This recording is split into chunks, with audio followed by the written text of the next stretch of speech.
Encounter చేసి పారేస్తా ఇంకొకసారి ఆ మాట అన్నావంటే. పాపడు ముగ్గురు వాడు చెల్లెలరా అని నువ్వు అనుకుంటున్నావు, వాళ్ళిద్దరూ కూడా వాళ్ళు ఎవరితే. ఏడ్చావులే. నేను ఎడుతుంది కాదు, రేపు నిజం తెలిస్తే మన సావిత్రి ఎడుతుంది. అది ఎడుతుంది చూసి మీరు ఎడుతారు, మీరు ఎడుతుంది చూసి నేను నవ్వుతాను. ఎందుకు కొట్టా? నేను నవ్వుతానన్నా కాదు, మేమేడుస్తాం అన్నావని. నా మాట వినకపోతే రేపు జరిగేది అదే.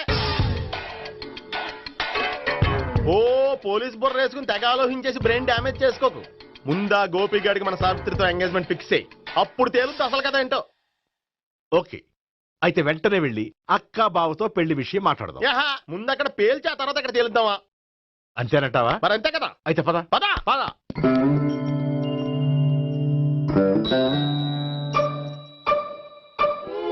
ఏమన్నా ఇంట్లో ఎవరు లేరా? నేను తప్పెవరు లేరు. నువ్వు ఉన్నావు కదా సార్లే.